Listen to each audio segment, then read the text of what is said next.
In the pitch black hours of last night, the calm of the Arabian Sea was shattered by a thunderous, low altitude buzz, the sound of Iranian revenge.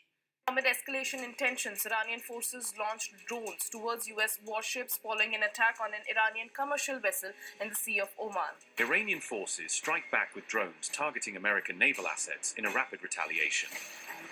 Some more news coming in. Iran now claims retaliation, says hit U.S. ships with drones. After the United States Navy, acting under what Tehran calls an illegal blockade, opened fire and seized an Iranian cargo ship named Tuska in the Gulf of Oman, the Iranian military did not wait for dawn or diplomacy. They responded with a weapon the West has long feared but never truly learned to counter: a coordinated, intelligent, and absolutely relentless swarm of attack drones. Shalom.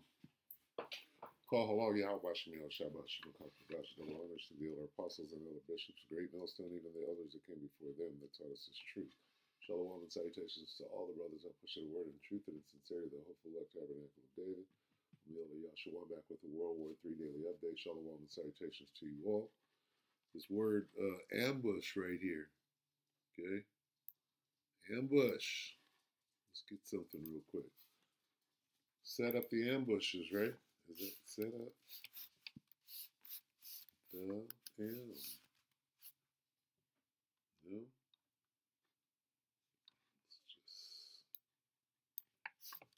use AMB.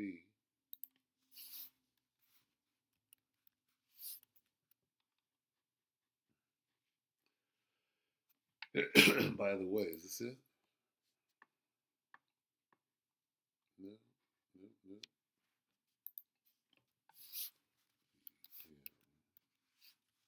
Prepare.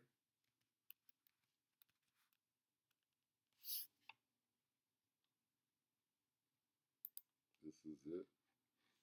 Jeremiah 51, 12.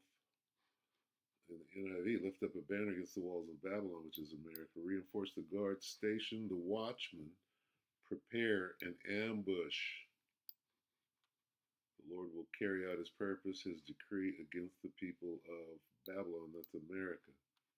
Raise a battle flag against Babylon, reinforce the guard, and station the watchman, prepare an ambush. Okay, we'll let this play a little more.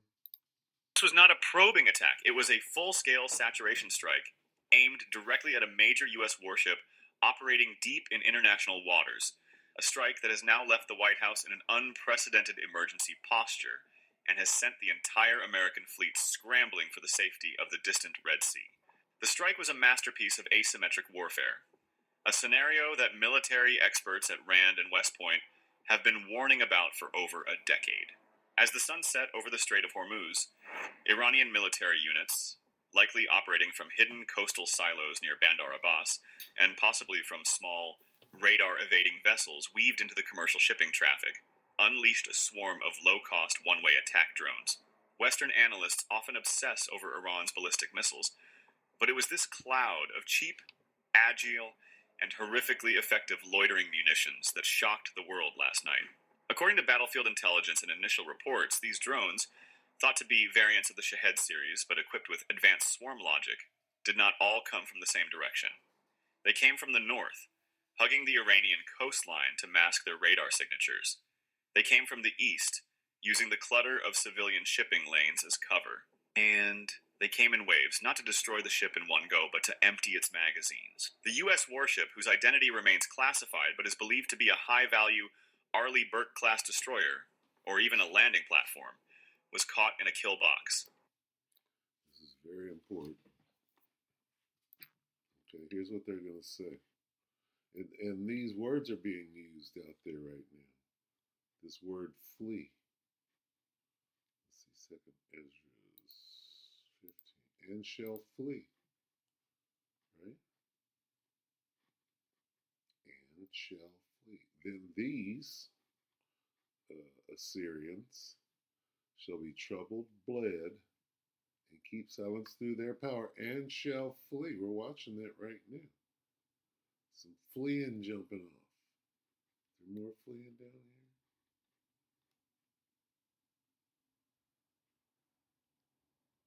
Anyway, Yeah, some running, and this is what they're talking about right here.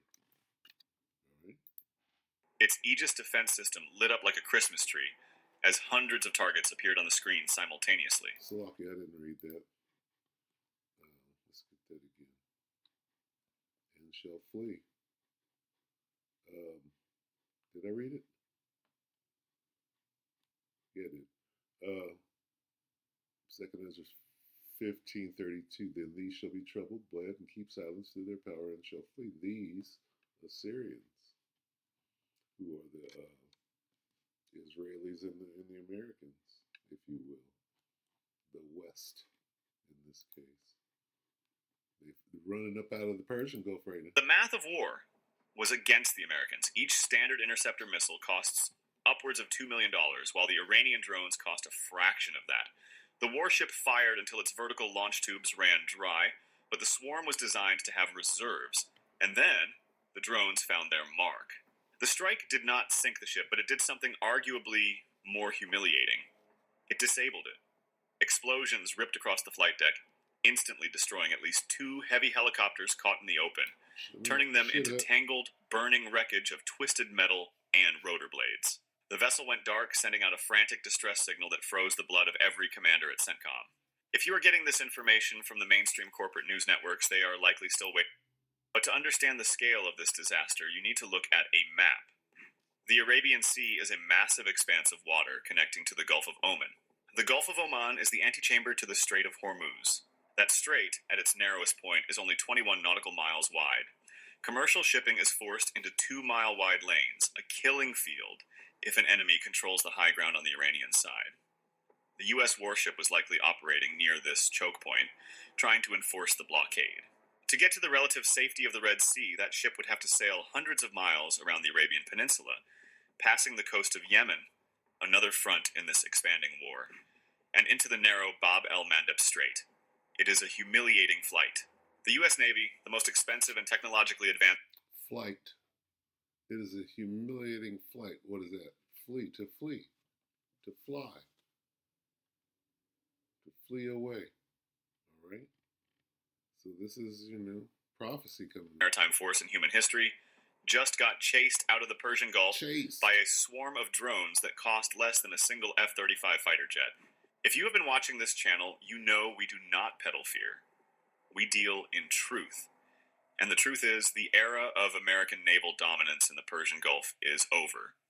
This morning, as the sun rises over the white marble of Washington, the political shockwaves are hitting hard. We are asking you to help us keep this truth alive. This is the only way we... They are consolidating their control over the waterway. Early this morning, reports began flooding out of Tehran and the Iranian news networks about a new phase of targeting. Iran has declared that no hostile ship will be allowed to threaten the shipping lane. But they are not just relying on drones anymore.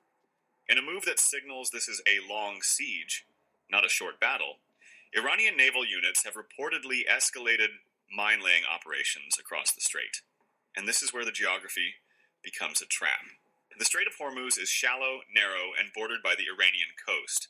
Using small, fast boats that are nearly impossible to spot on radar, Iranian units are seeding the water with naval mines. This is not about sinking an aircraft carrier, it is about stopping global trade. If an oil tanker hits a mine, even if it doesn't sink, the insurance rates for the entire region skyrocket. The strait becomes toxic. And according to U.S. officials cited by major newspapers, Iran may have lost track of where all the mines are. Of course. All right, so we'll go ahead. That's an update. There's a fight going on. All right.